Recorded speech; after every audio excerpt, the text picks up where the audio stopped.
ไปยามถึงทอมเสียงจื้อลือมาปอหึงออกไปข่าวดังลัดหอยลัดลอยอ่านมาเย็บยาวเมืองเฮืองหอมทุ่งปางแรงเสื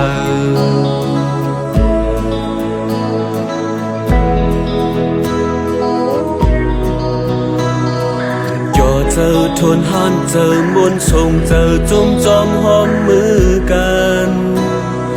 ส่งเสียงตบมือขึ้นมาตอนถึงให้ตื้อกว่าแทงลีลอยปื้นมาทุ่งปางแห้งเสือ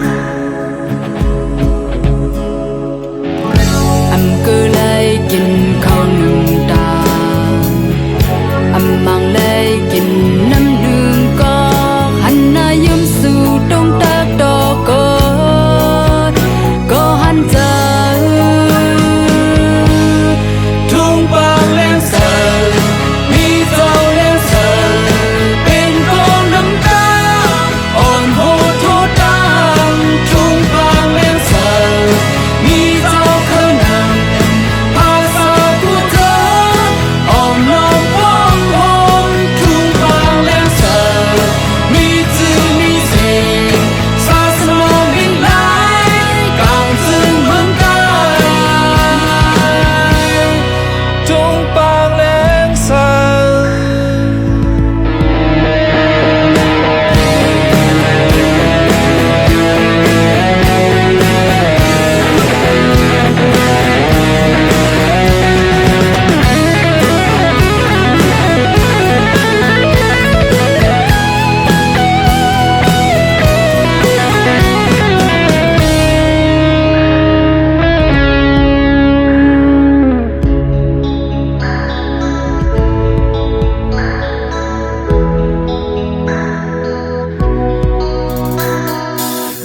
เสือทนหันเจอมนต์ส่งเสือจมจอมหอมมือคือกัน